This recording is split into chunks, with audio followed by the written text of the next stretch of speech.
જય શ્રી રામ મિત્રો, આપણે આવી ગયા આકડા ચડાવીને બારે ઘરની, કેમ કે આજે જવાનું હતું રફાડીએ દર્શન કરવા હાટું. તો આ રફાળેશ્વર મહાદેવનો એક ફોટો ને આપણે આવી ગયા ડાયરેક્ટ રફાળેશ્વર. આ ગળદી તો તમે જોવો કેટલી બધી ગળદી છે. આ બધી ગળદી મહાશિવરાત્રિને એક જ દિવસની, પછી બીજા દિવસે તો ભગવાનની કોઈ યાદ જ નહીં કરે.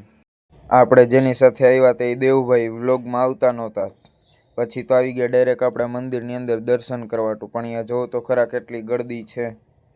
આટલી ગળદીમાં વારોય માંડ આવ્યો તો આપણું દર્શન કરવાટું, કેમ કે ગળદી જેટલી હતી. રફાળેશ્વર દર્શન કરીને આપણે ડાયરેક્ટ આવી ગયા આપણા ઘર પાસે મંદિરે, જે આપણે આગલે દિવસે ડેકોરેશનને જોયું હતું. અહીંયા આજે સેજ વધારે ડેકોરેશન કરી નાખ્યું હતું. રાતે જે 12 વાગે આરતી થાય એ આરતી કરી લીધી હતી આપણે. એના પછી આપણે વિડીયો નહીં ઉતાર્યો હતો, ત્યારે અહીંયા રાતે 12 વાગે ગળદી જો તમે કેટલી. આ શ્રી રામચંદ્રજી, જય શ્રી રામ. રાતે જોવો તમે જોઈ જ શકો છો કેટલી બધી ગળદી છે રાતે 12 વાગે.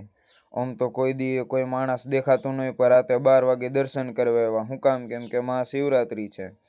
ઠીક છે, સારું, ચાલો જે હોય એ. પછી તો આપણે ત્યાંથી ડાયરેક્ટ આવી ગયા આપણા ઘર પાસે માતાજીને માંડવો હતો ત્યાં. એને તમને થોડી ઘણી ક્લિપ સંભળાવી દઉં.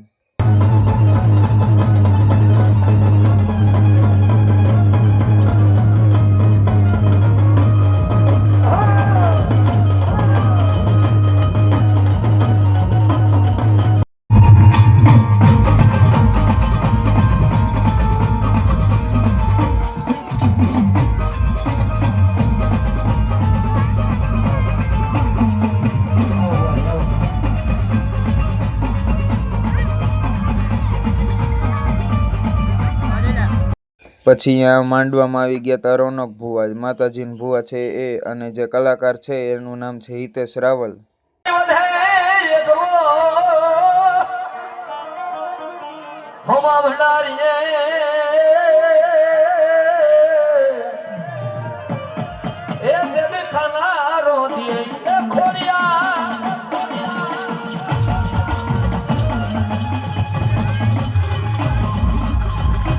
ચાલો મિત્રો, આજના વ્લોગ માટે આટલું જ. લાઇક, શેર, સબસ્ક્રાઈબ કરવાનું ભૂલતા નહીં.